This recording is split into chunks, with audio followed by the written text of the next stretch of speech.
စိတ်ခံစားချက်ဆိုတာကိုဝေဒနာလို့ခေါ်တယ်စိတ်ထဲမှာဖြစ်ပေါ်လာတဲ့အာယုန်နဲ့ပတ်သက်ပြီးခံစားမှု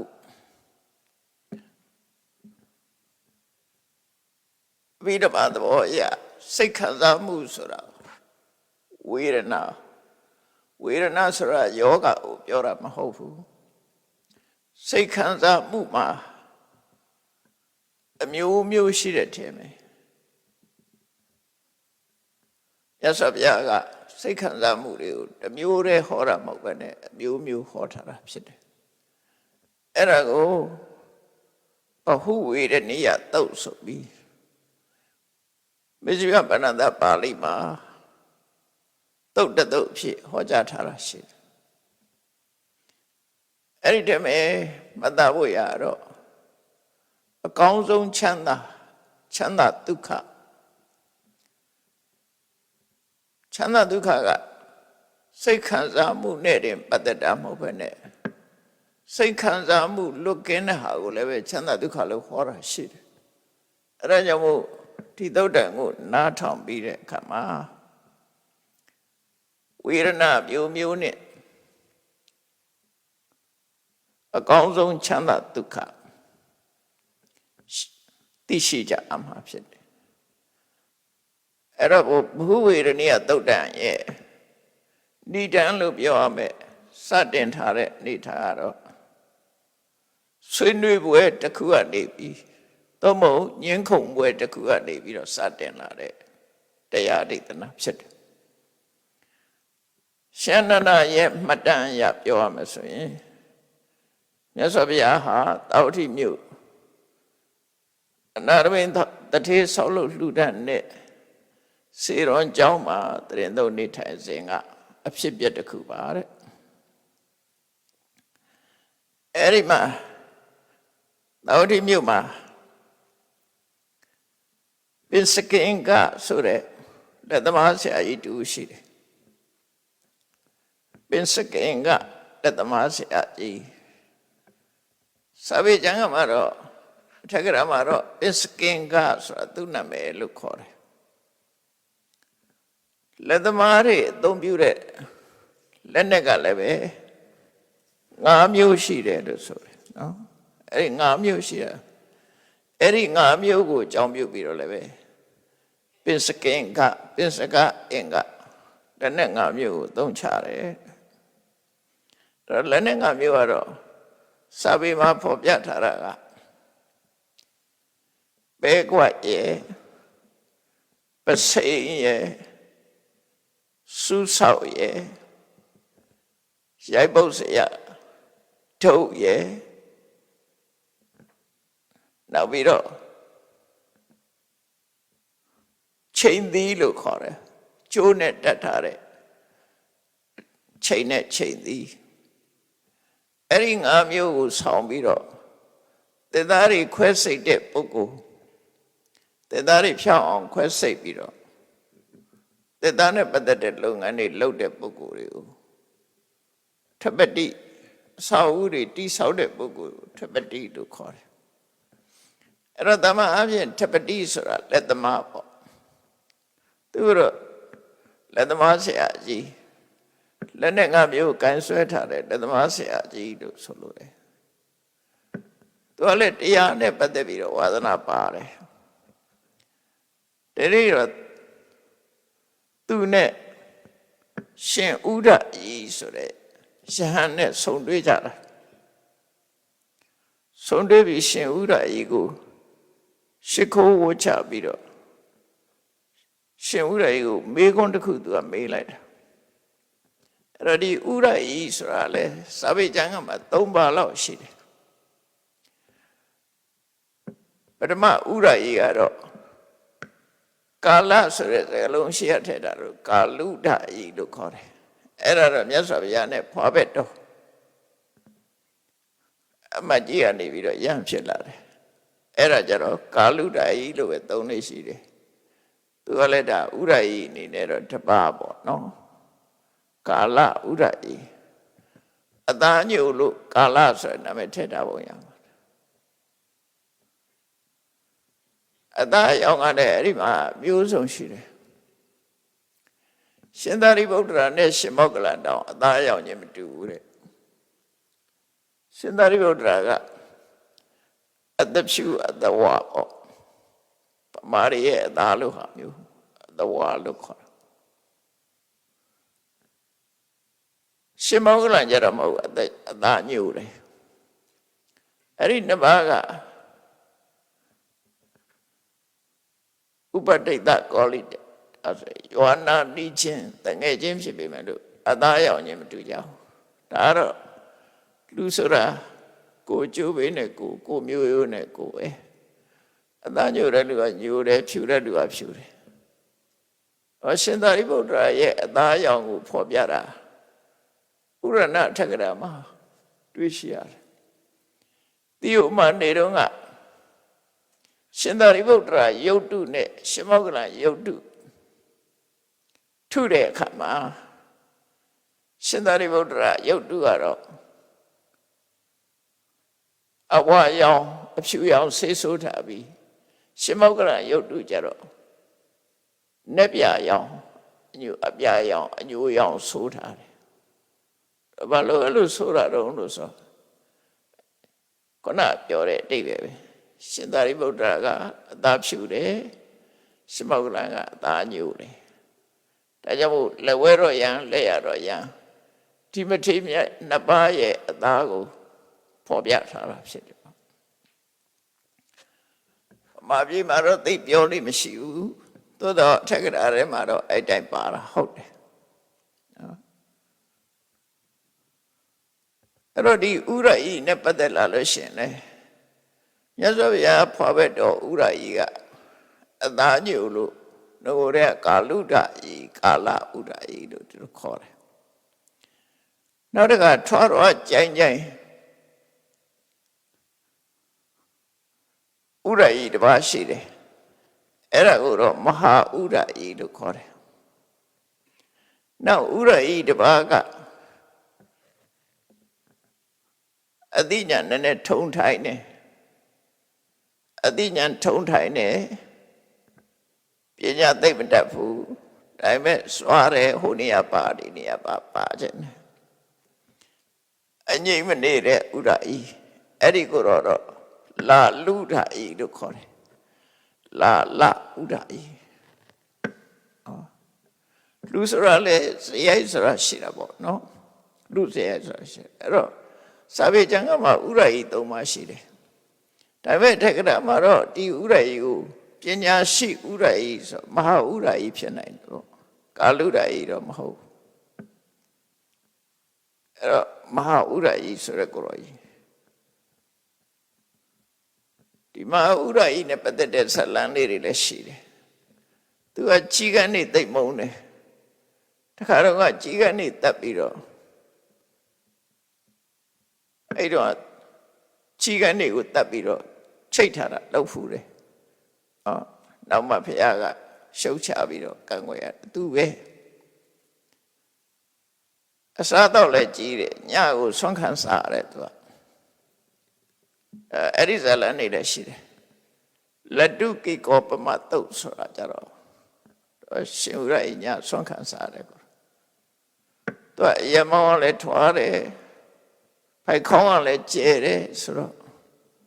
တထက်တဲ့နဲ့သူကမလုံတော့ဘူးစားခြင်းတယ်အဲဒါကြောင့်မို့နဲ့လည်းစားတယ်နေ့လည်းစားတယ်ညလည်းစားတယ်ညရင်းဆွမ်းခံနောက်ပိုင်းကျမှမြတ်စွာဘုရားဆုံးမတဲ့အတိုင်းနောက်ပိုင်းတော်တော်လေးရဟန်းဘဝမှာဝါလေးတော်တော်ရလာမှဘုရားဆုံးမတိုင်းသူကတထက်ပဲစားတော့တာအဲ့ကြတော့မြတ်စွာဘုရားကိုခြေဆုတင်တဲ့အကြောင်း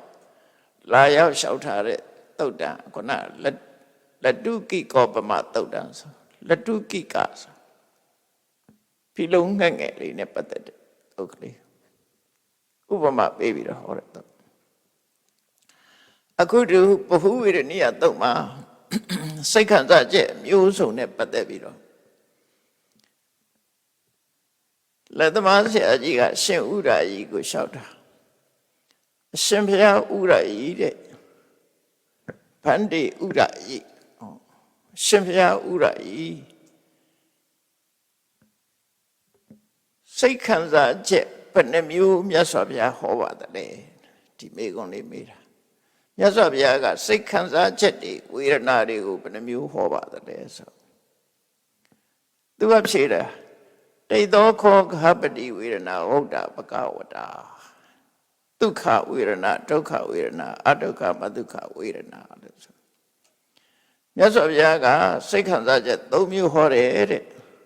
ဒုက္ခဒုက္ခအဒုက္ခမဒုက္ခချမ်းသာတဲ့စိတ်ခံစားချက်ဆင်းရဲတဲ့စိတ်ခံစားချက်ချမ်းသာတာလည်းမဟုတ်ဘူးဆင်းရဲတာလည်းမဟုတ်ဘူးဆိုတဲ့ဥပိ္ပခစိတ်ခံစားချက်အဲ့လိုမြတ်စွာဘုရားက၃မျိုးဟောပါတယ်လို့ရှင်ဥရရဲ့ဖြေတာဖြေတော့လက်သမားဆရာကြီးကရှင်ဥရကြီးကိုပြန်လျှောက်တယ်အရှင်ဘုရားတဲ့မြတ်စွာဘုရားကစိတ်ခံစားချက်၃မျိုးဟောတာမဟုတ်ပါဘူးတဲ့2မျိုးပဲဟောပါတယ်လက်သမားဆရာကြီးကသူကပြောတာ2မျိုးပဲဟောတာပါတဲ့ဒုက္ခနဲ့ဒုက္ခဒီ2မျိုးပဲမြတ်စွာဘုရားဟောတာပါဒုက္ခလည်းမဟုတ်ဒုက္ခလည်းမဟုတ်ဘူးဆိုတာမဟောပါဘူးဆိုပြီးလက်သမားဆရာကြီးကလို့ပြောတယ်အဲ့ဒီမှာသူတို့ညင်းပွားတယ်ဟိုက3မျိုးဒီက3မျိုးမဟုတ်ဘူး2မျိုး2မျိုးမဟုတ်ဘူး3မျိုးဘသူစကားမှနားမထောင်ဆွညင်းနေကြနော်တယောက်နဲ့တယောက်ဆွညင်းနေကြ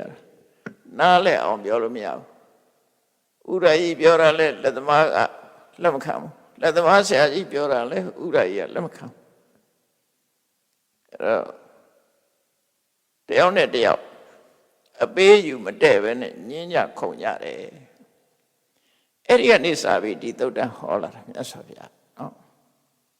အဲ့သူတို့နဲ့တိုက်ရိုက်တွေ့တာတော့မဟုတ်ဘူးဝေဒနာ2ပါးဝေဒနာ3ပါးဝေဒနာ2ပါးဘုရားဟောတာနဲ့ပတ်သက်ပြီးတော့ညင်းပွားနေကြတာဒါလည်းမှတ်သားစရာပဲညင်းပွားဖို့မသိတဲ့အကြောင်းမှတ်ရမှာပေါ့နော်အဲ့ဒါကိုသူတို့ညင်းပွားနေတဲ့အချိန်မှာမလမ်းမကမ်းမှာရှိတဲ့ရှင်အနန္ဒာကကြားသွား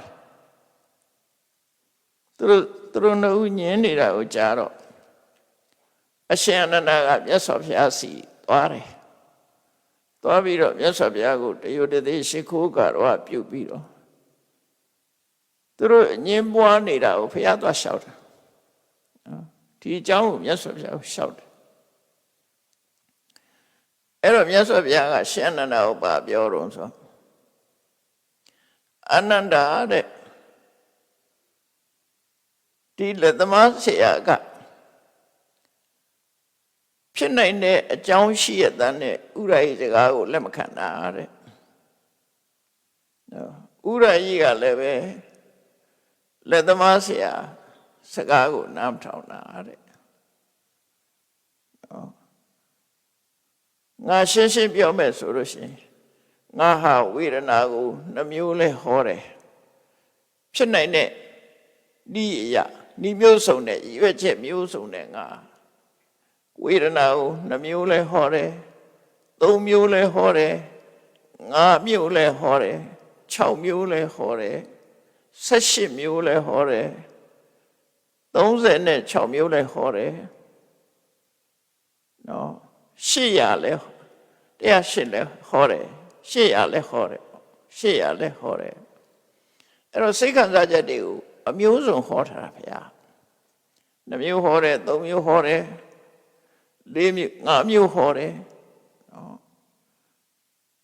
18မျိုးဟောတယ်36မျိုးဟောတယ်800ဟောတယ်အမျိုးပေါင်းအဲ့လိုဝေဒနာတွေငါက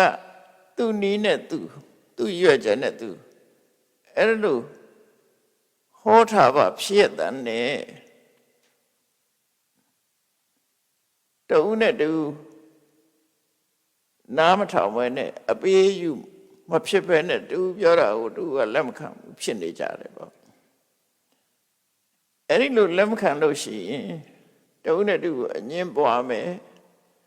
နှုတ်လန်းထိုးကြမယ်အငင်းပွားတာဝိဝါဒ တယောက်ကတမျိုးပြောတယောက်ကဟိုပြောညဉ့်ညခုံကြတာဗန္ဒနာကလဟခိုက်ရန်ဖြစ်ကြတယ်နော်ညဉ့်နဲ့ခိုက်ရန်ဖြစ်တယ်အယူဆကွဲပြားကြတယ်ကွဲပြားတဲ့အခါကျတော့နိမဲငဆမုခတတ္တိအဲ့ဒီစကားလုံးကိုကြည့်ပြီးနှုတ်လန်ထိုးတယ်လို့ခေါ်တာနော်မုခဆိုတာနှုတ်တတ္တိကလှမ်းနှုတ်လန်ထိုးတယ်ဆိုတော့ကက်ကလန်ပြန်ရန်တွေ့တာပြောတာမပြောတာမဟုတ်ဘူးငါပြောတာမှဟုတ်တယ်ဆိုပြီးတော့တယောက်နဲ့တယောက်နာကြည့်အောင်ပြောတာကိုပဲမုခတတ္တိနှုတ်လန်လို့ပြောတာနော်လှမ်းနဲ့တူတယ်နှုတ်လှမ်းနဲ့ထိုးရင်နာတယ်ပါးစပ်နဲ့ပြောရင်လည်းနာတတ်တယ်ဒါကြောင့်နှုတ်လန်ထိုးတယ်ဒီစကားလုံးကိုသုံးလေးရှိတယ်အညမညာနော်မုခတတ္တိဟိဝိတုထန္တာဝိရိတန္တိအဲ့တော့တယောက်နဲ့တယောက်အပေးယူမတဲ့ဘူးတယောက်ပြောတော့တယောက်ကလက်မခံနိုင်ဘူးဆိုလို့ရှိရင်တူနဲ့တူနှုတ်လန်ထိုးပြီးတော့အငြင်းပွားနေမှာပဲတဲ့ငါကဟောလို့ရှိရင်အကြောင်းတစ်ခုကိုအကြောင်းပြုပြီးတော့ဟောတာသူ့နေရာနဲ့သူဟောတာဒီနေရာမှာဒါဟောတယ်ဟိုနေရာမှာဟိုလိုဟောတယ်ဆိုင်ရာအကြောင်းတရားလေးတွေနဲ့ငါဟောတာအဲ့လိုငါဟောတာကိုအချင်းချင်းသူပြောတာလည်းဟုတ်တယ်ငါပြောတာလည်းဟုတ်တယ်နှစ်မျိုးဆိုလည်းဟုတ်တယ်သုံးမျိုးဆိုလည်းဟုတ်တယ်သူနီးနဲ့သူဟောတာအချင်းချင်းလက်ခံနိုင်ရမှာပေါ့တဲ့အဲ့ဒီလိုလက်ခံနိုင်မှအငြင်းမပွားပဲနဲ့ညီညွတ်ညွတ်တူနဲ့တူပိယစက္ခုဟိတံပတ္တန္တာဝိရိတန္တိအဲ့ဒီလိုအငြင်းမပွားပြီဆိုတော့မှချစ်ဖွယ်သောမျက်လုံးမေတ္တာမျက်လုံးနဲ့တူချိနိုင်မှာပေါ့တဲ့နှုတ်ဖို့ဆိုရင်မျက်စောင်းထိုးကြည့်ကုန်ကြမှာပေါ့မြတ်စွာဘုရားညင်းတာမကြိုက်ဘူးနော်ညင်းတာမကြိုက်ဘူးညင်းတာလည်းမကြိုက်ဘူးရံဖြစ်တာလည်းမကြိုက်ဘူးသူနီးသူဟာနဲ့မှတ်ရမယ်ဒါမျိုးနဲ့ပတ်သက်မညင်းရဘူးဆိုအငြင်းမပွားရဘူးတဲ့မလို့လားဘယ်နဲ့အငြင်းမပွားရဘူးဆိုရှင်နန္ဒာကိုဒီစကားမေးကြည့်တာဟာဒါဘုရားမြတ်စွာရဲ့အာဘောကဘယ်သူပဲဖြစ်ဖြစ်ဘယ်ကိစ္စနဲ့ပတ်သက်ပဲဖြစ်ဖြစ်အငြင်းပွားခြင်းဟာမကောင်းဘူးလို့ဆိုလို့ညီညွတ်ရေးပျက်စီးအောင်မငြင်းသင့်ဘူးပေါ့လောကလူတွေကအငြင်းကတန်တယ်လေကိုပြောရမှဟုတ်သူပြောတာလက်မခံနိုင်ဘူးဆိုတာမျိုးတွေဖြစ်တယ်ပေါ့အဲ့ဒါကိုမြတ်စွာဘုရားအငြင်းမပွားစေကြဘုရားဟောတဲ့ဝေဒနာဆိုတာမျိုးစုံရှိတယ်ပေါ့နှမျိုးဟောတယ်ဆိုတာအဲ့ဒီမဲ့တစ်မျိုးတည်းလည်းဟောတယ်မြတ်စွာဘုရားတစ်မျိုးတည်းဟောတယ်ဆိုတာဘာလို့သဗ္ဗန္တံဒုက္ခသမိအလုံးဝေဒနာကိုခြုံလိုက်ရင်ဒုက္ခပဲနော်ဒုက္ခနှစ်ခုစလုံးဟာအလုံးနဲ့ထည့်လိုက်ပဲဆိုလို့ရှိရင်သင်္ခါရဒုက္ခဖြစ်လို့ဒုက္ခပဲအလုံးဒုက္ခတစ်မျိုးတည်းလည်းဟောတယ်ဗျာနှစ်မျိုးကြတော့ဒုက္ခသုံးမျိုးကြတော့ဒုက္ခအဒုက္ခမဒုက္ခငါးမျိုးကြတဲ့အခါကြတော့အိန္ဒိယဒိဋ္ဌနာကြတော့ဝေဒနာကိုငါးမျိုးဟောတယ်ဒုက္ခဒုက္ခသောမနတဒေါမနတဥပေက္ခကာယကဒုက္ခကဒုက္ခကာယကဒုက္ခကဒုက္ခသောမနတကစေတသိကဒုက္ခဒေါမနတကစေတသိကဒုက္ခကာယမှာဖြစ်တာနဲ့စိတ်ဓာတ်မှာဖြစ်တာနှစ်ခုခွဲလိုက်တယ်ဥပေက္ခကြတော့တစ်မျိုးတည်းပဲထားတယ်အဲ့ဒါငါးမျိုးလို့ခေါ်တယ်အဲ့ဒါလို့ငါးမျိုးလဲဟောတာပဲအဲ့တော့6မျိုးလဲဟောတာပဲဘာဖြစ်လို့တော့ဆိုဒွါရ6ပါးရှိတယ်စက္ခုတံပတ္တသာဝေဒနာစက္ခုတံဖတ်တာကြောင့်ဖြစ်တဲ့ဝေဒနာမျက်စိကမြင်ပြီးတော့ဖြစ်တဲ့ဝေဒနာသောတတံဖတ်တာသာဝေဒနာခန္ဓာတံဖတ်တာသာဝေဒနာစိဝတံဖတ်တာသာဝေဒနာကာယတံဖတ်တာသာဝေဒနာမနောတံဖတ်တာဒွါရ6ပါးမှာဝေဒနာ6ပါးဖြစ်လို့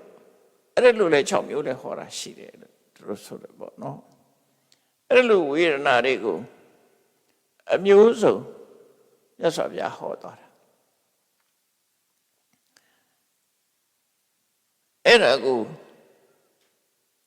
ငါဟောတာကိုသဘောပေါက်နားလည်ပြီးဒီနေရာမှာတော့2မျိုးဟောတယ်ဒီနေရာမှာ3မျိုးဟောတယ်ဒီနေရာမှာ6မျိုးဟောတယ်36မျိုးဟောတယ်100ဟောတယ်ဒါတယောက်နဲ့တယောက်နားလည်ပြီးတော့လက်ခံတဲ့နေပေါ့အဲ့တော့လက်မခံတာဟာမှားယွင်းတယ်ချင်းချင်းညှိနှိုင်းပြီးတော့လက်ခံတဲ့လက်ခံခြင်းရဲ့အကျိုးကဘာလို့ဆိုရင်တုံးနဲ့တူမေတ္တာမပြတ်ဖဲနဲ့နော်ညီညွတ်ညွတ်နဲ့အငြင်းမပွားပဲနဲ့စိတ်ချမ်းသာကိုယ်ချမ်းသာနေနိုင်တယ်အငြင်းပွားပြီဆိုရင်တူပေါ်တူမကျေနပ်မှုတွေနဲ့နှုတ်လန်းထုံးမှုတွေနဲ့ဖြစ်တတ်တယ်လို့ရှင်နန္ဒကိုဒီလိုမိတ်ပြီးတော့မြတ်စွာဘုရားဟာချမ်းသာဒုက္ခဝေဒနာနဲ့ပတ်သက်ပြီးတော့အများဆုံးဟောတယ်ရှင်းပြတယ်ဒုက္ခဝေဒနာနဲ့ပတ်သက်ပြီးဘာဖြစ်လို့ဒါကဒုက္ခဝေဒနာတစ်မျိုးတည်းကိုရှင်းလို့ဆိုတော့ဒုက္ခဆိုတာတော့အများကြီးမရှိဘူးနော်ဒုက္ခကစာပေကျမ်းကမှာဒုက္ခဝေဒနာလို့ဟောတဲ့အခါမှာဒုက္ခ3မျိုးမှတ်ထားတဲ့နော်ဒုက္ခလို့ဟောတဲ့အခါမှာဒုက္ခဒါတစ်ခုဒုက္ခကိုနှစ်ထပ်ကွမ်းသုံးထားတာဒုက္ခညီးတာမဟုတ်ဘူးနော်ဒုက္ခညီးတာကတော့ဒုက္ခအဲ့ဒါကအဘိဓိတ်လို့ခေါ်တယ်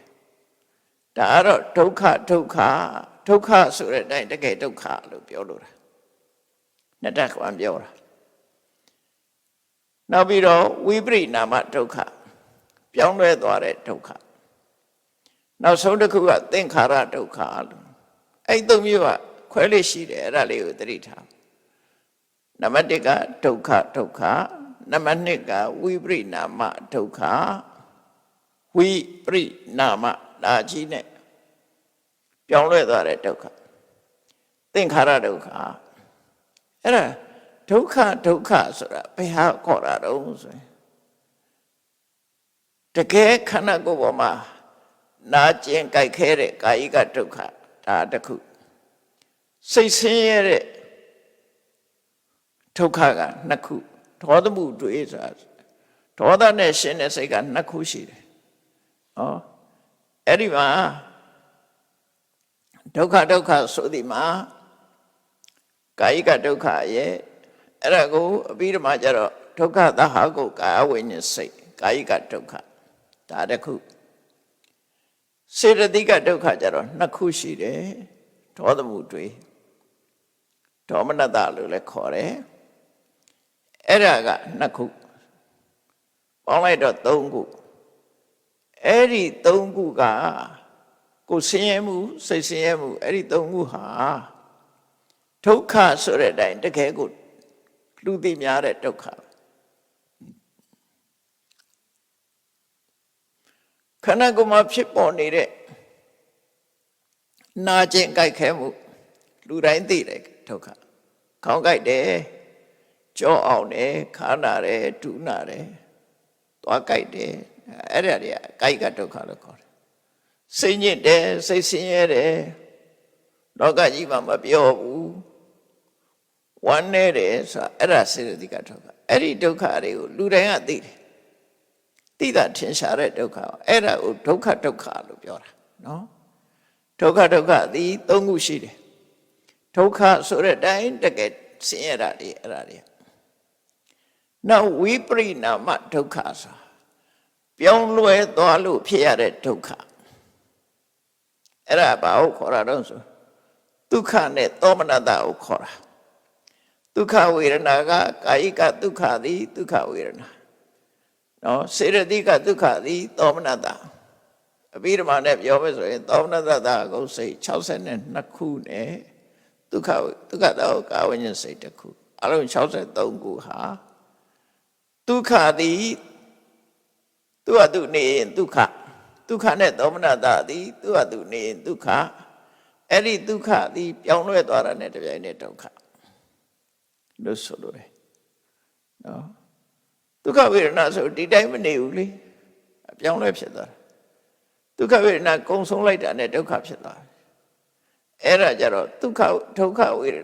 ဝ ဝိပရိနာမဒုက္ခဆိုတာဘယ်သူခေါ်တာတော့ဒုက္ခနဲ့သောမနတာကိုခေါ်တယ်လို့အကျဉ်းချုပ်မှတ်တာဒုက္ခဝေဒနာနဲ့ဝေဒနာ၅ပါးနဲ့ပြောမယ်ဆိုရင်ဒုက္ခဝေဒနာနဲ့သောမနတာဝေဒနာကိုဝိပရိနာမဒုက္ခလို့ခေါ်တယ်သင်္ခါရဒုက္ခဆိုတော့ဝေဒနာထဲမှာရှိတဲ့ဥပိ္ပခဝေဒနာသူဒီမမြဲသည့်အတွက်ကြောင့်ဒုက္ခတွေထည့်သွင်းထားတယ်။နောက်ကြံတဲ့စိတ်စိရတိတွေအလုံးခုနကဒုက္ခလည်းမပါဘူးဒုက္ခသောမနတလည်းမပါဘူးဆိုတဲ့စိတ်စိရတိတွေဥပိ္ပခဝေဒနာနဲ့ကြံတဲ့စိတ်စိရတိရုပ်တရားသင်္ခါရဒုက္ခလို့ခေါ်တယ်။ဘာကြောင့်သင်္ခါရဒုက္ခလို့ခေါ်တော့ဆိုရင်မမြဲလို့ဖြစ်ပြီးရင်ပြတ်တဲ့ဟာတွေမို့သင်္ခါရတွေကနေမလွတ်လို့သူတို့သင်္ခါရဒုက္ခသူကတော့ကျဲတယ်အဲ့လိုမှတ်ရမယ်နော်အဲ့လိုမှတ်ဝေဒနာနဲ့တင်ပြောမယ်ဆိုလို့ရှိရင်ဒုက္ခဆိုတာတကယ်ဒုက္ခဒေါမနတကိုခေါ်တယ်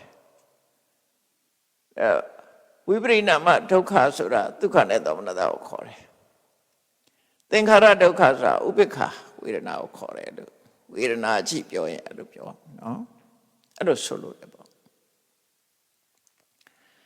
အဲ့ဒါဒုက္ခလို့နာမည်တက်ထားတဲ့တရား၃မျိုး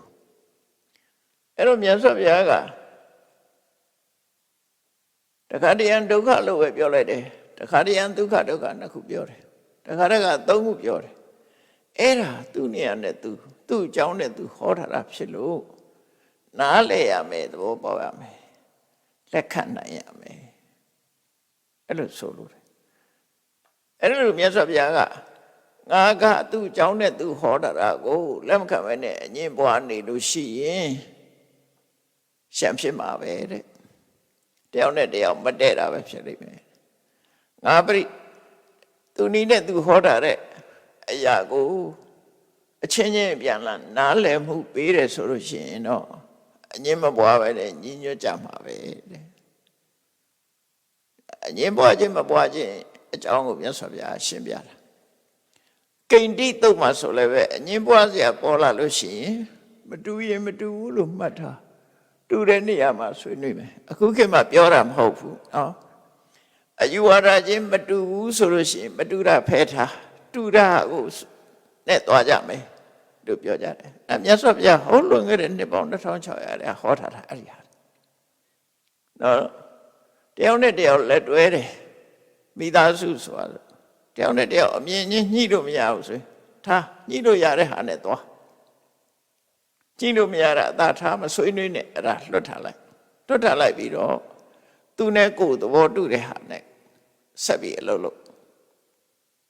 လောကလူဆိုတာသူ့အမြင်ကိုယ်အမြင်ကွဲပြားခြားနားနေမှာပဲဘယ်တော့မှပေါင်းစပ်လို့ရမှာမဟုတ်ဘူးဒါရှင်နုရုဒ္ဓတို့စိတ်ထားနိုင်မှသာပေါင်းစပ်လို့ရမယ်ရှင်နုရုဒ္ဓတို့တကယ်ချင်း၃ယောက်ကတော့ငါဆန္ဒကိုသာထားငါစိတ်အလိုကိုသာထားသူတို့စိတ်တိုင်းကနေမယ်ဆိုတဲ့အဲ့ဒီလိုထားမှရမှာ၃ခုတစ်စိတ်၂ခုတစ်စိတ်၃ခုတစ်စိတ်အဲ့လိုမှသဘောချင်းအတိုက်ဆိုင်လို့ရမှာအနုဘုဆိုရင်လူဆိုတာနာနိစ္စတရားနာနာဆန္ဒတမေတဖေးတဲ့မွေးတဲ့ညီကိုပြင်းမောင်နှမအရင်ညင်မအရင်တောင်မှပဲတယောက်နဲ့တယောက်မတူစိတ်ဆန္ဒကွဲပြားချမ်းသာတယ်လို့ဆိုလို့တယ်နော်ဧကိစ္စတရားနာမထုံးလပါစိတ်ဆန္ဒချင်းတူတယ်လို့ဆိုတာအလွန်ရခဲ့ပါတယ်တဲ့ဓမ္မရှားပါတယ်နာနိစ္စတရားနာနာဓိဗုဒ္ဓိကနှလုံးသွင်းမှုတွေကမျိုးစုံလူဆိုတာဓမေတဲ့မွေးလို့ညီကိုမောင်နှမဖြစ်နေပြီမဲ့လို့စိတ်ဆန္ဒချင်းကြတော့ဓမေတဲ့မွေးတာမဟုတ်တော့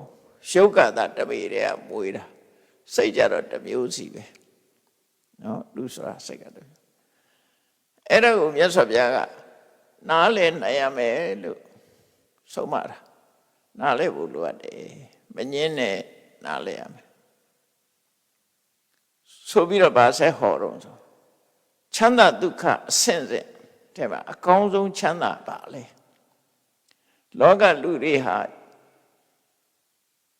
ချမ်းသာဒုက္ခရနေကြတယ်သူတို့ရတဲ့ချမ်းသာဒုက္ခဘာချမ်းသာလဲအဲ့ဒီသူတို့ရတဲ့လူတွေရတဲ့ချမ်းသာတဲ့ကောင်းတဲ့ချမ်းသာတွေရှိလားအဲ့ဒါကိုဟောမှာလူတွေလက်လန်းမမီတဲ့ချမ်းသာဒုက္ခချမ်းသာတဲ့လို့တောင်မသိတာအဲ့တော့လူတွေသိတဲ့ချမ်းသာဘာချမ်းသာလဲအဲ့ဒီမှာဘဟုဝေဒနိယသုတ်တံမှာဒုက္ခတယုတ်ကိုမြတ်စွာဘုရားအမျိုးမျိုးရှင်းပြတယ်အဲ့ဒါလေးကိုမှတ်သားဖို့လိုတယ်ပေါ့နော်အကောင်းဆုံးချမ်းသာဘာလဲအဲ့တော့မြတ်စွာဘုရားဆက်ဟောတယ်အာနန္ဒာကာမခုဏကာမဂုဏ်ဆိုတာ5မျိုးရှိတယ်တဲ့လူတွေပြောနေကြတဲ့ဒီကာမဂုဏ်ဆိုတာ5မျိုးရှိတယ်ကာမခုဏကိုကာမဂုဏ်လို့ပြောတာဘာကြောင့်ပြောတာလဲခုဏဆိုတာအယိချင်းကိုပြောတာမဟုတ်ဘူးဒီနေရာမှာကာမဆိုတာလူချင်းစရာကောင်းတယ်ခုဏဆိုတာစိတ်ကိုနှောင့်ဖွဲ့ထားတတ်တယ်လူချင်းစရာကောင်းပြီးစိတ်ထဲမှာဆွဲလန်းနေတယ်လို့ကာမဂုဏ်လို့ခေါ်တာနော်တချို့ကတခြားအဓိပ္ပာယ်ပြောသေးတယ်ကာမဂုဏ်ဆိုတာကာမဂုဏ်နဲ့မကာရင်မကုန်ဘူးလို့ပြောတဲ့လူဟာရှိသေးတယ်အဲ့ဒါဒီအဓိပ္ပာယ်ကိုပြောတာမဟုတ်ဘူးနော်ချမ်းဖန်ပြောတဲ့အဓိပ္ပာယ်ပဲပြောခြင်းနဲ့ဆိုလိုခြင်းနဲ့ဒီစကားလုံးရဲ့အဓိပ္ပာယ်ကကာမဂုဏ်ဆိုတာကာမခုဏအာရာကာမဆိုတာလူချင်းစရာအာယုန်တွေကိုခေါ်တာလူချင်းစရာအာယုန်ဆိုတာနာမည်တက်လိုက်ရင်အများကြီးပေါ့စူပါမားကတ်သွားကြည့်လိုက်အများကြီးပဲဟိုလေးလည်းလူချင်းဒါလေးလည်းလူချင်းအဲ့တော့နာမည်တွေမတက်တော့ဘူးမျက်စိကမြင်တဲ့အဆင်းနှစ်သက်စရာအာယုန်နားကကြားရတဲ့နှစ်သက်စရာအာယုန်နှာခေါင်းကနမ်းရှူရတဲ့နှစ်သက်စရာအနံ့အာယုန်လျှာနဲ့အရသာခံရတဲ့အရသာအာယုန်နှစ်သက်စရာအရသာအာယုန်ခန္ဓာကိုယ်နဲ့ထိတွေ့ရတဲ့နှစ်သက်စရာအထိတွေ့အာယုန်အဲ့ဒါကိုကာမလို့ခေါ်တယ် sensual pleasure လို့ပြန်နော် sensual pleasure ကြိုက်တဲ့လူတွေကအဲ့ဒီလူချင်းစရာအာယုန်5ပါးသည်ခုနစိတ်ထဲမှာဆွဲပြီးတော့စိတ်နဲ့နှောက်ဖွဲ့ထားတတ်တယ်လူတာရောစဉ်အနှောက်ဖွဲ့လို့ပဲခုနဆိုတာအနှောက်ဖွဲ့စိတ်ထဲမှာနှောက်ဖွဲ့ထားတတ်တယ်ဒါကြောင့်မို့လို့ကာမကုဏကာမဂုဏ်လို့ခေါ်တယ်အဲ့တော့ကာမဂုဏ်ဆိုတာ5မျိုးရှိတယ်ဆိုပြီးတော့မြတ်စွာဘုရားဘယ်5မျိုးတုံးလို့ဆိုပြောတော့စက္ခုဝိညေယရူပအိဋ္ဌကန္တာမနာပါပိယရူပကာမုပတန်ဟိတာရဇနိယတဲ့ဒါဘုရားဖွင့်ပြတဲ့အဓိပ္ပာယ်နော်စက္ခုဝိညေယရူပစက္ခုဝိညေယမြင်သိစိတ်ဖြင့်သိရတဲ့အိဋ္ဌလူချင်းစရာကောင်းတယ်ကန္တနှစ်သက်စရာကောင်းတယ်မနာပစိတ်ကြိုက်ဖြစ်တယ်ပိယရူပချစ်ဖွယ်ရသဘောရှိတယ်ကာမုပတန်ဟိတနော်နှစ်သက်မြတ်နိုးမှုနဲ့ပတ်သက်တယ်ရဇနိယဆွဲမဲ့စရာကောင်းတယ်ဆိုတဲ့ရူပါအစင်အာယုန်တွေပါတဲ့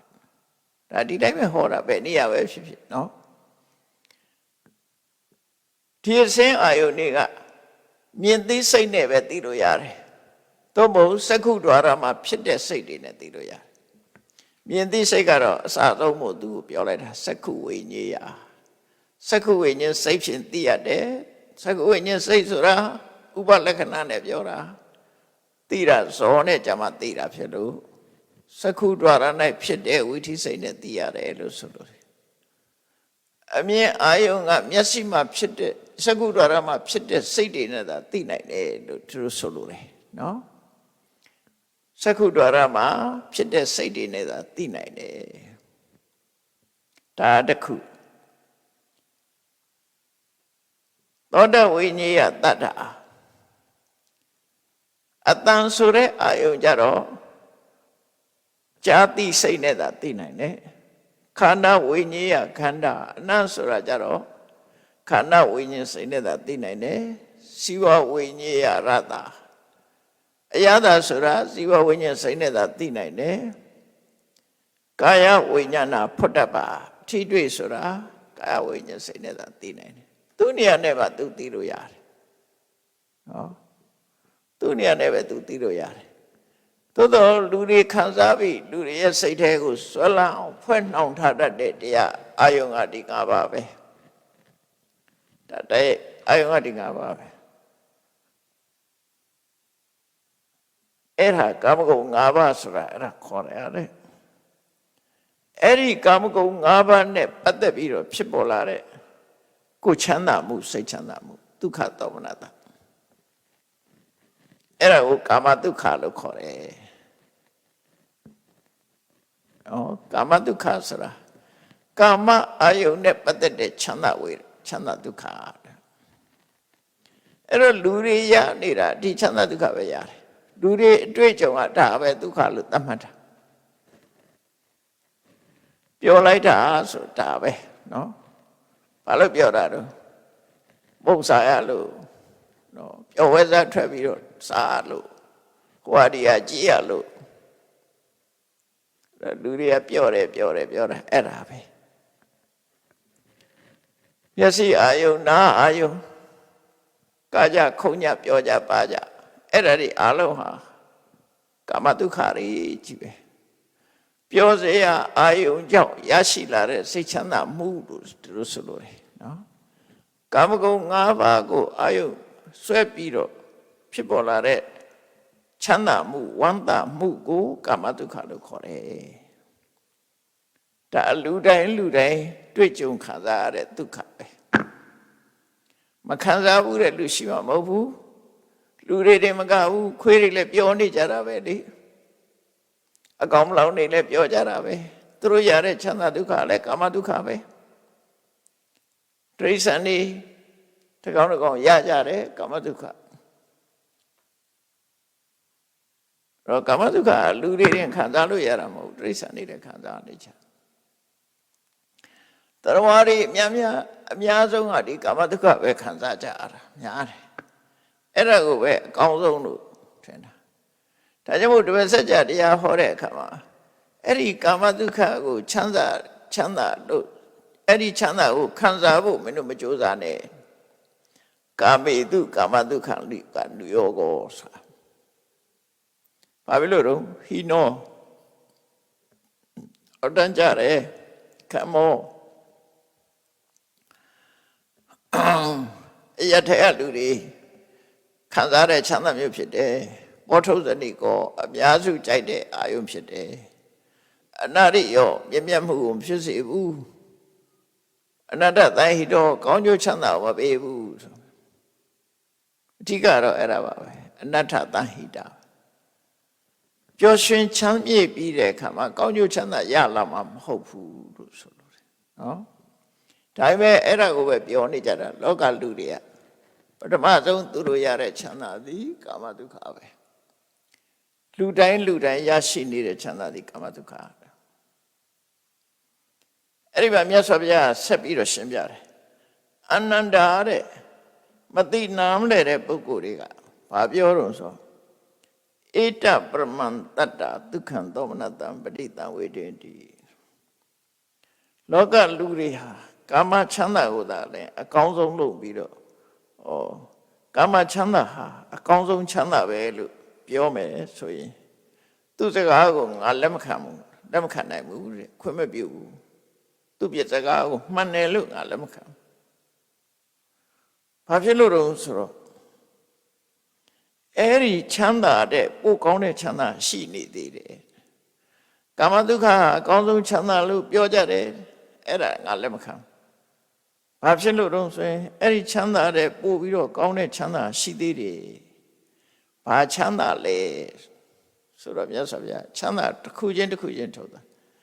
အဲ့ဒီကာမဂုဏ်အာယုန်တွေကိုပယ်ခွာလိုက်တဲ့အခါမှာကာမဂုဏ်အာယုန်စိတ်တွေလည်းကင်းတယ်အကုသိုလ်စိတ်တွေလည်းကင်းပြီးတော့ဝိဝေကသံပိတိဒုက္ခကာမဂုဏ်အာယုန်စိတ်တွေကင်းခြင်းကြောင့်ရရှိလာတဲ့နှစ်သက်မှုကျေနပ်မှုဆိုတဲ့ပထမဇန်ချမ်းသာဟာကာမချမ်းသာတဲ့ပူချမ်းသာတယ်ကာမချမ်းသာဆိုတာခံစားမှများလာရင်မောဟိုက်လာတာညှင်းငွေ့လာတာပထမဇန်ချမ်းသာဆိုတာက ဘယ်နှခါခံစားဘယ်တော့မှညင်ငွေတာမရှိဘူးလူတွေဟာအိပ်ပြီးရင်နောက်ထပ်မအိပ်တော့ဘူးအိပ်ပြော်ရတဲ့ချမ်းသာမျိုးမလိုချင်တော့ဘူးလို့ရှိမှမရှိတာဘာလို့လို့ဆို rest ဖြစ်နားယူရတဲ့ချမ်းသာဖြစ်တယ်အဲ့ဒီကာမချမ်းသာဆိုတာပင်မနဲ့ချမ်းသာစိတ်လှုပ်ရှားတဲ့ချမ်းသာဒီပထမဇန်ချမ်းသာကြတော့သူကကာမအာယုန်นี่ကင်းစိတ်သွားပြီးတော့ကင်းကွာလွတ်လပ်သွားပြီးတော့ဖြစ်ပေါ်လာတဲ့ပိဋိဒုက္ခဝိဝေကစပိဋိဒုက္ခအဲ့ဒါနဲ့ရှင်ပြီးတော့စိတ်ဟာတည်ငြိမ်အေးချမ်းပြီးတော့ချမ်းသာတဲ့ချမ်းသာဖြစ်လို့ကာမဒုက္ခတဲ့ပို့ပြီးတော့ချမ်းသာတယ်တဲ့ပို့ကောင်းတဲ့ချမ်းသာဖြစ်တယ်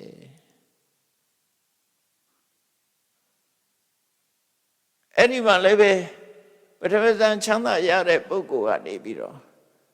လောကမှာဒီပထမဇန်ချမ်းသာဟာအကောင်းဆုံးပဲလို့ပြောရင်ငါလက်မခံဘူး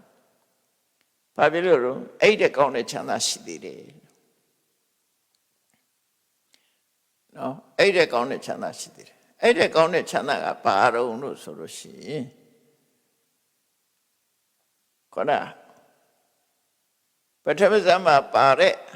အတွေးတွေစိတ်ကူးတွေဝိတက်ဝိစာရတွေကိုတွေးတော့ဆင်ញင်စိတ်ကူးနေတာတွေကိုဖယ်ပလိုက်တဲ့အခါမှာပိဋိဒုက္ခဧကဂတဆိုတဲ့ပိဋိလေးနဲ့ဒုက္ခလေးနဲ့ဧကဂတလေးနဲ့ဒီသုံးမျိုးလေးစိတ်ကလေးတည်ငြိမ်ပြီးတော့ပိဋိလေးဖြစ်နေတဲ့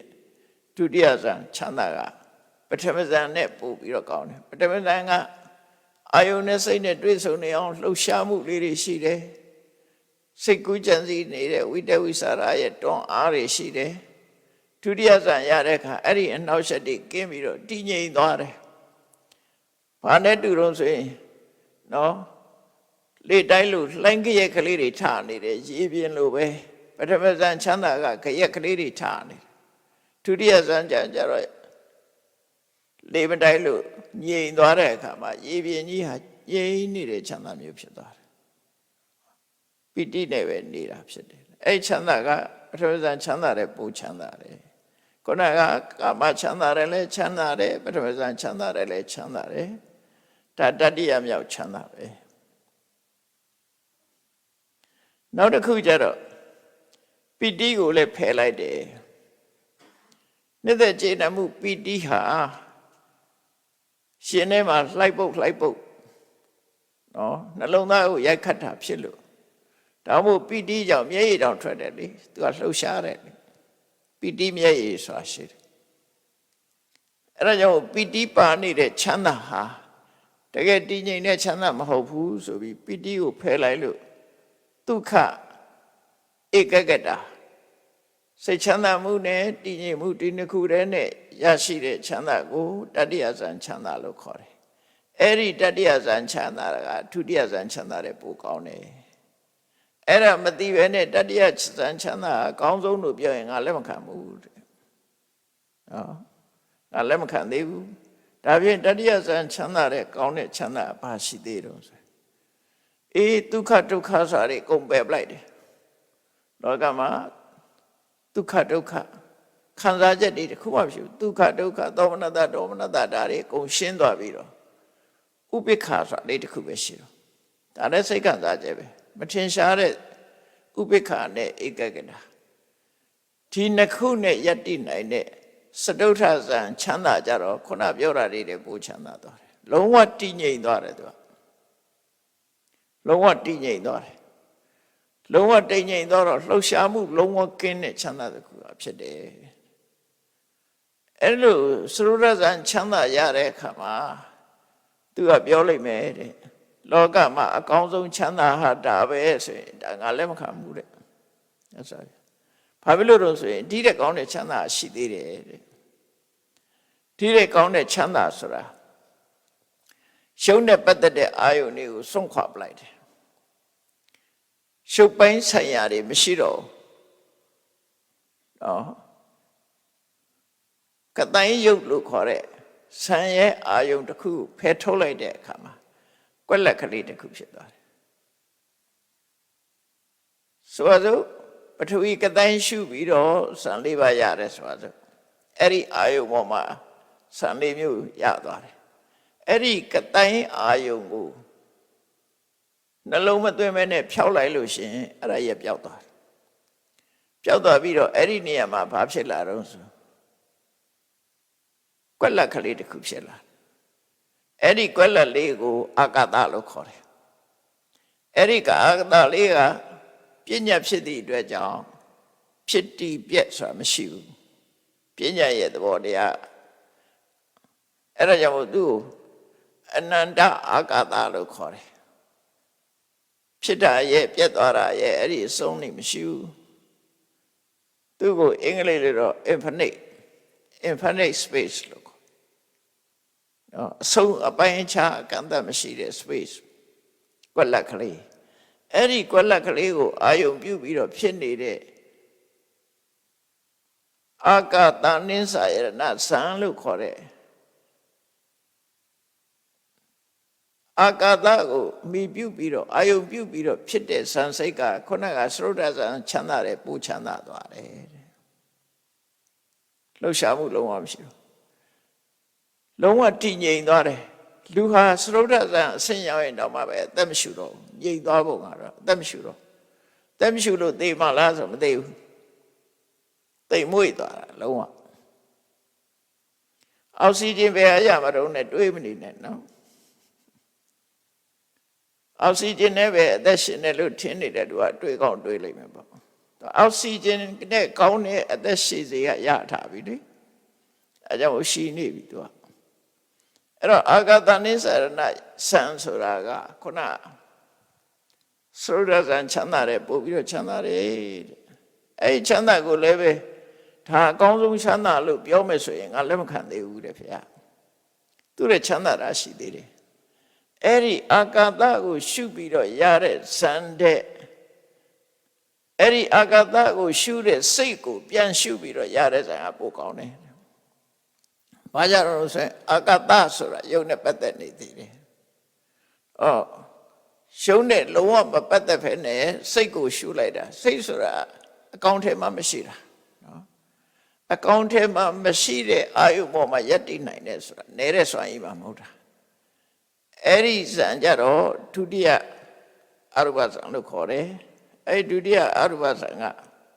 ဘာတော့ဆိုလို့ရှိရင်နော်ဝိညာဉ်နိစ္စယရဏဇံအာဂတနိစ္စယရဏဇံကိုလွန်မြောက်ပြီးတော့ဝိညာဉ်နိစ္စယရဏဇံရသွားတယ်ဝိညာဏအနန္တspace ကိုအာယုပြုပြီးတော့ဖြစ်လာတဲ့ဒုတိယအရုပစိတ်နဲ့ရှင်နဲ့ဆံကပို့ပြီးတော့ချမ်းသာတယ်ပို့ပြီးတော့တည်ငြိမ်သွားတယ်နန္တရားကိုရှုပြီးတော့ရတဲ့ချမ်းသာအဲ့ဒီချမ်းသာကအကောင်းဆုံးပါလို့ပြောပြရင်လည်းငါလက်မခံသေးဘူးတဲ့အဲ့တဲ့ကောင်းတဲ့ချမ်းသာရှိသေးတယ်နော်ဇန်ချမ်းသာတွေအဆင့်နဲ့အဲ့တဲ့ကောင်းတဲ့ချမ်းသာအဲ့ဒီဝိညာဉ်နိစ္စယရဏစိတ်လုံးဝမရှိတော့တဲ့အနေအထားမျိုးရောက်သွားတယ်ဖြောက်လိုက်တဲ့အခါမှာစိတ်တောင်မရှိတော့မရှိတာကိုရှုပြီးယက်တည်တယ်ဆိုတာဘယ်လောက်ချမ်းသာမလဲစဉ်းစားကြည့်ပေါ့မရှိတဲ့အာယုံပေါ်မှာယက်တည်တာအဲ့ဒီစိတ်လေးကိုဖြောက်လိုက်လို့မရှိတဲ့အာယုံနတ္ထိဘာဝပညာလို့ခေါ်တယ်အဲ့ဒီပညာအာယုံလေးကိုအမိပြုပြီးတော့ဖြစ်ပေါ်လာတဲ့အာကိဉ္စေညယရဏဇံကသူ့တဲ့ကိုချမ်းသာတယ်ဒါအရုပဇံနေပေါ့ဒါအကျမ်းမြင့်မဲ့နားလဲလို့ရမှာပဲနော်ကိုလည်းရတာလည်းမဟုတ်စာပေရပြရတဲ့လူကမှသိမှာဒါအာကိဉ္စေညယတနာဇံချမ်းသာအလုံးကိုချမ်းသာတယ်အဲ့ဇံချမ်းသာကိုဘယ်သူရသွားတော့လို့ဆိုရင်အာလရကာလမယတိကြီးရသွားတယ်နော်အာလရကာလမယတိကြီးမြတ်စွာဘုရားအလောင်းတောထွက်လာတဲ့အခါမှာသူစီသွားနှီးခံပြီးတော့ဘုရားလောင်းလည်းရတယ်ဒီစားအဲ့ဆရာကြီးလည်းရတယ်အဲ့တော့ရပြီးတည်သွားတဲ့အခါကျတော့အာဂိစဉ္ညာရဏဘုံရောက်နေတယ်သူကအခုချိန်ရှုံးမဲ့တတ္တဝနန်းနဲ့နန်းကြီးပဲဖြစ်နေတယ်ထ ဒီအသိစိတ်လေးနဲ့ယက်တည်နေတဲ့ဘဝပေါ့နော်အဲ့တော့ဒီအာကိဉ္စဉ္ညာရဏစံချမ်းသာဟာအကောင်းဆုံးပါလို့ပြောမယ်ဆိုလို့ရှိရင်သူဟာလှုပ်ရှားနေတဲ့သိတာထင်ရှားနေတဲ့နန္တရားတွေရဲ့လှုပ်ရှားမှုတွေရှိနေတယ်နန္တရားတွေရဲ့ဖြစ်မှုတွေရှိနေသေးတယ်ဒါကြောင့်မို့လို့အဲ့ဒါကိုထပ်ပြီးတော့သမထကိုချစ်စဉ်တမာရီကိုတိုးမြှင့်လိုက်တဲ့အခါမှာစိတ်စေတသိက်တွေမရှိသလောက်တိမ်မွေ့သွားတယ်နော်အသိစိတ်တောင်ရှုပ်ဆိုတာအသာထားအသိစိတ်တောင်ပျောက်သွားလောက်အောင်တိမ်မွေ့သွားတဲ့နေဝတိညာနာတိညာနေဝတိညာဆိုတာအမှတ်တိညာလည်းမရှိတော့ဘူးနာတိညာလုံးဝမရှိတာတော့မဟုတ်ဘူးတကွက်ချန်ထားတယ်နော်မရှိဘူးနည်းနည်းတော့ရှိတယ်တိတာထင်ရှားလောက်အောင်မရှိဘူးအသိစိတ်ဆိုတာတိတာထင်ရှားလောက်အောင်မရှိဘူးသို့တော့နည်းနည်းလေးတော့ရှိသေးတယ်ငွေငွေလေးရှိနေသေးတယ်အဲ့တော့ယုံလည်းမရှိနာလည်းမရှိဘူးဆိုတဲ့အချိန်မှာလုံးဝချမ်းသာတာပေါ့မချမ်းသာတာကအဲ့ဒီယုတ်တိနာနေကြောင့်မချမ်းသာတာကိုအဲ့တော့ဒီနေဝတ္တဉာဏတဉာရဏဆံဟာချမ်းသာတယ်တဲ့ခုနပြောတာတွေတဲ့ပို့ချမ်းသာတယ်ဒါပေမဲ့တစုံတစ်ယောက်ကနေပြီးတော့နေဝတ္တဉာဏတဉာရဏဆံအချမ်းသာဆုံးလားအချမ်းသာဆုံးလို့ပြောရင်ငါလက်မခံဥရကရာမဗုဒ္ဓမှာရာမဆရာကြီးကအဲ့ဒီဇန်ထိရသွားတယ်ဘုရားလောင်းကလည်းပဲဒီခံပြီးတော့အထုတော်နေဝတ္တဉာဏတဉာရဏထိအောင်ရောက်သွားတယ်ရောက်ဖူးတယ်ဒီချမ်းသာမျိုးရဘူးတယ်ဘုရားလောင်းကနောက်ပြီးတော့ဘုရားလောင်းကဆက်အားမထုတ်ပဲနဲ့စွန့်လိုက်တယ်ဘာလို့လို့ဆိုရင်သူ့ရဲ့လမ်းဆုံးကဒီဘုံမှာပဲသွားဆိုင်မှာကိုဒါကြောင့်မို့တန်တရားတွေကလွတ်ချင်တာဆိုတော့ဒါမဟုတ်သေးဘူးလမ်းမဆုံးဘူးဒီမှာရင်ရောက်နေလိမ့်မယ်တောင်းတင်လိမ့်မယ်ပေါ့အဲ့တော့တောင်းတင်မှာကြောက်လို့ဘုရားလောင်းကဒါကိုပြန်ဖယ်လိုက်တယ်အဲ့တော့ဟုတ်ပြီအဲ့ဒီနေဝတ္တဉာဏတဉာရဏဆိုတဲ့ဇန်ဟာတမာရီကျင့်စဉ်မှာဆိုရင်သူကနံပါတ်8ဖြစ်သွားတယ်နော်ရူပဝဆရဇန်က4ပါးအရူပဝဆရဇန်က4ပါးသမဘတ်8ပါးတကယ်ချမ်းသာတွေပေါ့တော့အဲ့ဒီချမ်းသာဟာစိတ်တောင်မှပဲနည်းနည်းလေးပဲရှိသေးတယ်နည်းနည်းလေးရှိနေသေးသည့်အတွက်ကြောင့်နေဝတ္တဉာဏတဉာရဏဇန်ဒီအကောင်းဆုံးပါလို့ပြောလို့ရှိရင်ငါလည်းမခံသေးဘူးတဲ့သူတဲ့ကောင်းတာရှိသေးတယ်မြတ်စွာဘုရား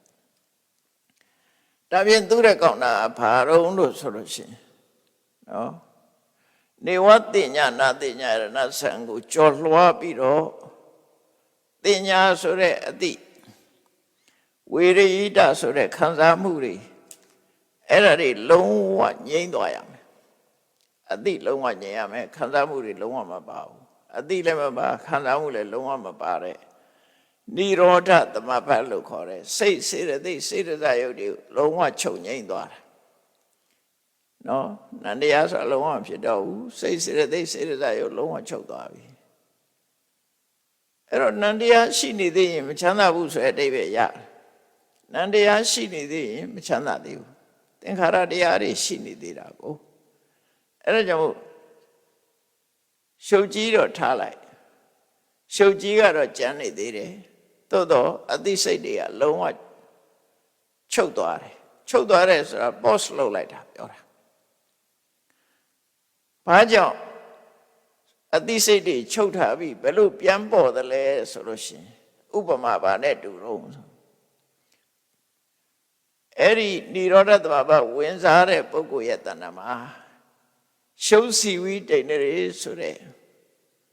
ရှုပ်အသက်ကလေးကကျန်နေတယ်အသိစိတ်တွေသာချုပ်သွားတာအဲ့ဒီရုပ်အသက်ကလေးရှိတယ်အဲ့ဒီရုပ်သက်ကလေးကိုအကြောင်းပြုပြီးခန္ဓာကိုယ်ကကိုယ်ငွေ့ရှိနေသေးတယ်အဲ့ဒါကိုဥတ္တမလို့ခေါ်တယ်ဥတ္တမဆိုတဲ့ကိုယ်ငွေ့ရဲ့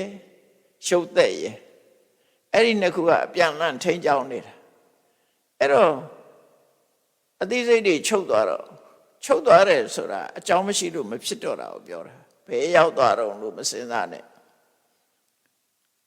ငါကိုယ်ထဲမှာအကြောင်းပေါ်မှာဖြစ်တာနော်အကြောင်းပေါ်မှာဖြစ်တာ စီကိုလက်နဲ့ပို့လိုက်မှအတန်ကထွက်လာတာအဲ့ထွက်လာတဲ့အတန်ပဲရောက်သွားတော့ဘယ်မှမရောက်ဘူးပျောက်သွားတာပဲရှိတယ်ဒါပြင်စီထဲကထွက်လာတဲ့အတန်ကရောစီထဲမှာရှိလားမရှိဘူးသူအကြောင်းကြောင့်ဖြစ်တာအကြောင်းကြောင့်ဖြစ်ပြီးပျောက်တာပဲရှိတယ်အဲ့တော့စိတ်ဖြစ်ရမယ့်အကြောင်းတရားတွေကိုပဲဖျက်လိုက်တာပဲဖျက်လိုက်တော့အကြောင်းမရှိတော့သည့်အတွက်ကြောင့်စိတ်ကမရှိမဖြစ်လာတော့နော်ဝိညာဏံပဋိစ္စသမုပ္ပါဏံအသိစိတ်ဆိုတာအကြောင်းနဲ့မှဖြစ်တယ်ကြည့်လေမြင်သိစိတ်ဆိုတာတော့မှပဲမျက်စိနဲ့အစဉ်အာရုံဆုံလိုက်တဲ့အခါမှာပေါ်လာတာဖြစ်တယ်လက်နဲ့စီဆုံလိုက်တဲ့အခါမှာစီတန်ထွက်လာတာမဆုံရင်ထွက်မှမထွက်တာဒါအဲ့ဒီသဘောပဲနော်အကြောင်းကိုဖယ်ထားလိုက်တယ်မျက်စိနဲ့အစဉ်မဆုံအောင်လှုပ်ထားလိုက်တဲ့သဘောမှာနားနဲ့အတန်မဆုံအောင်လှုပ်ထားလိုက်တယ်အသိစိတ်မလာတော့ချုပ်သွားတယ်ဘယ်ရောက်သွားတာတော့လို့တွေးကြမလို့ဘူးငကိုယ်တည်းကဘယ်နေမှမသိတာဘယ်မှာရှိတယ်လို့မှမဟုတ်တာနော်အကြောင်းကြောင့်ဖြစ်တာအကြောင်းကိုရှက်ထားလိုက်တာနဲ့တပြိုင်တည်းအသိစိတ်ကလည်းရက်သွားတယ်ဒါပြင်အသိစိတ်ကဘယ်လိုလုပ်ပြန်ပေါ်လာတော့ဆိုခုနကပြောတဲ့ရုပ်စီဝိတလေးကမိခဲလေးနဲ့မိချီခဲလေးနဲ့အလားတရံတူတယ်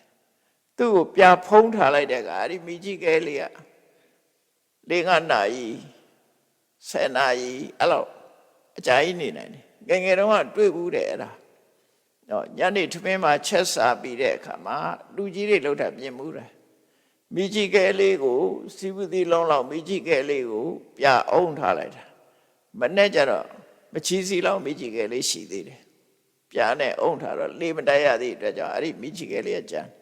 အဲ့ဒီကြံတဲ့မိကြီးကဲလေးကိုလောင်စာလေးထည့်ပြီးတော့ပြန်ပြီးမှုေးလိုက်တဲ့အခါမိတော့ဖြစ်လာတယ်ရှေးခေတ်ကအဲ့လိုထိန်ရတာ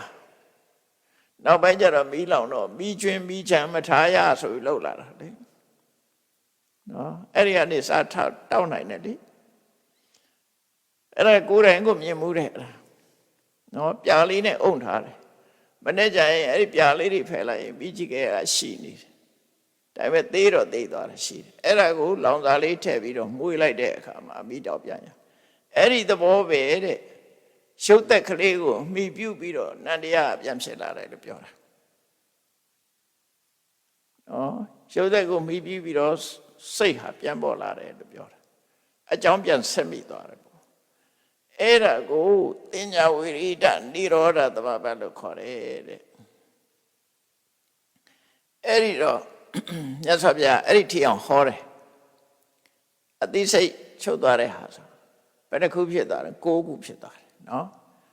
ရူပဝဆရတန်က4ခုအရူပဝဆရတန်က4ခုနိရောဓသမပတ္တိက1ခု9ခုဖြစ်သွားတယ်အဲ့ဒီဟာအမြင့်ဆုံးချမ်းသာပဲလို့ပြော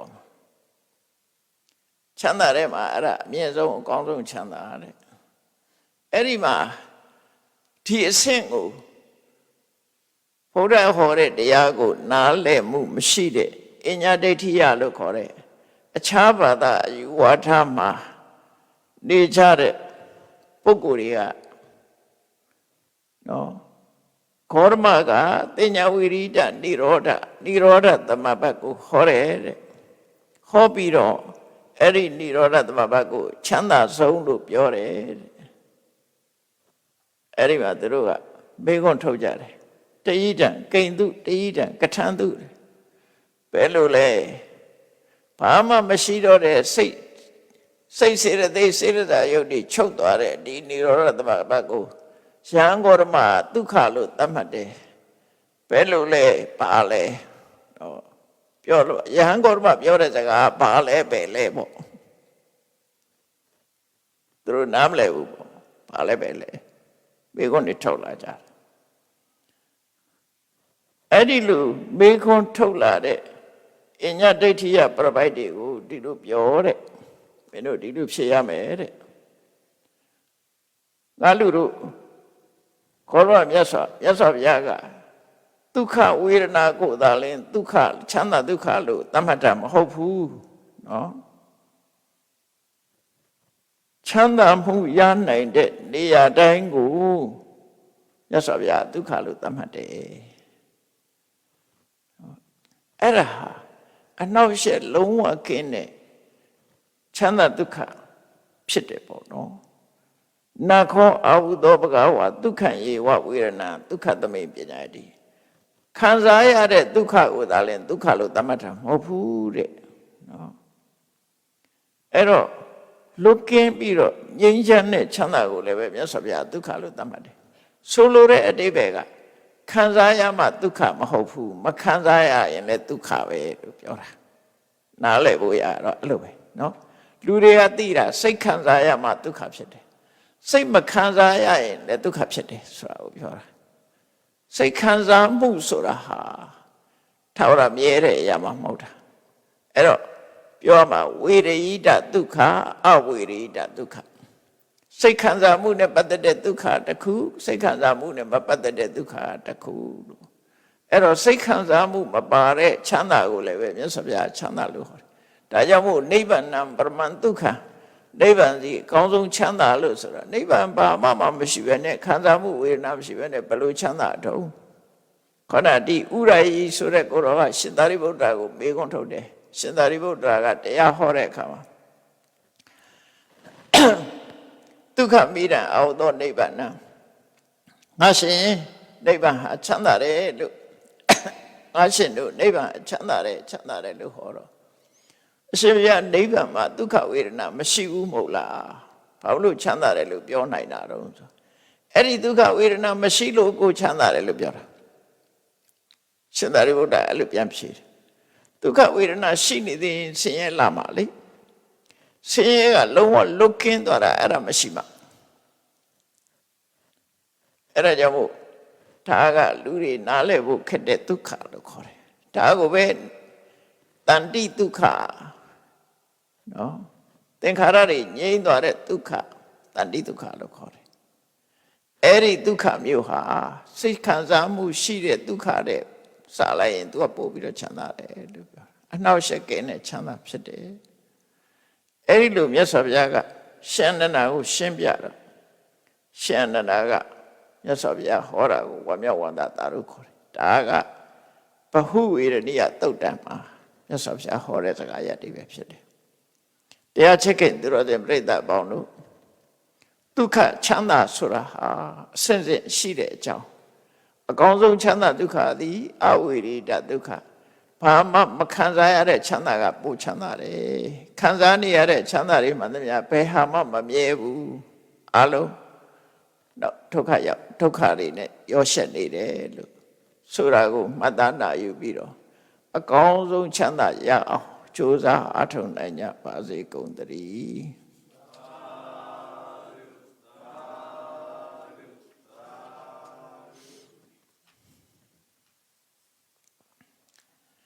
ရှိတဲ့ချာရှင်ဖေ